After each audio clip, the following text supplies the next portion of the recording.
사람들은 창문을 왜 만들었을까요? 바람이 들어오라고? 햇빛이 들어오라고? 물론 그것도 맞습니다. 그런데 오늘 만난 한 사장님은 조금 다른 이유를 말했습니다. 저 풍경을 가리지 않았으면 좋겠어요. 여기는 남양주. 산으로 둘러싸인 조용한 곳에 자연체험 농장이 있습니다. 4,000평 규모의 넓은 대지.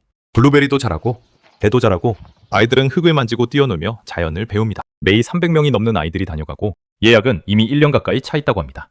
처음에는 왜 이렇게 인기가 많은지 궁금했습니다. 그런데 현장에 도착하자마자 이유를 알겠더군요. 아이들이 뛰어다니는 푸른 잔디밭, 바람에 흔들리는 블루베리밭, 멀리 이어지는 산등선, 그리고 하늘. 도시에서는 보기 힘든 풍경이 한눈에 펼쳐져 있었습니다. 이번 시공은 바로 이 풍경이 시작점이었습니다. 사장님은 건물역 주택에 썬룸을 만들기로 했습니다. 그런데 처음 현장에는 아무것도 없었습니다. 기초도 없고 벽도 없고 창도 없었습니다. 그저 평범한 바닥 하나만 놓여 있었죠. 그런데 시공팀은 가장 먼저 폴딩 도어를 가져오지 않았습니다. 각 파이프부터 꺼냈습니다. 통경을 닫는 액자를 먼저 만드는 작업이 시작된 겁니다.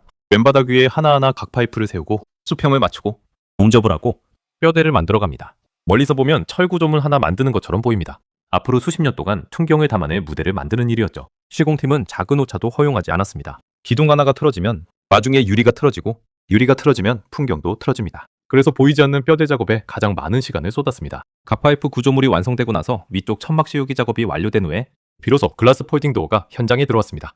유리가 하나씩 설치되고 번짝이 걸리고 레일이 맞춰집니다. 그리고 마지막 패널이 자리를 잡는 순간 이상한 일이 벌어졌습니다. 분명 건축물이 하나 생겼는데 오히려 건물이 사라진 것 같았습니다. 유리 때문이었습니다.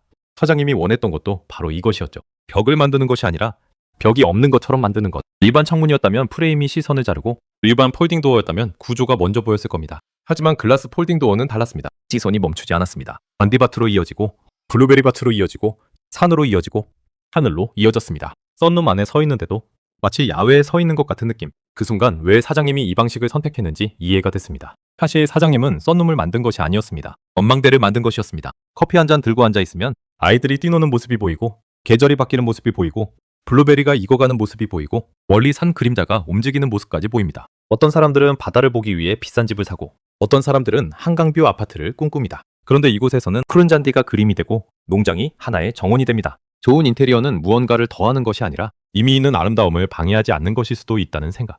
그래서 이번 시공의 주인공은 폴딩 도어도 썬룸도 건물도 아니었습니다. 창밖에 펼쳐진 4,000평의 자연이었습니다. 그리고 베스트 폴딩 도어는 그 풍경이 가장 잘 보이도록 액자를 만들어주는 역할을 했을 뿐입니다.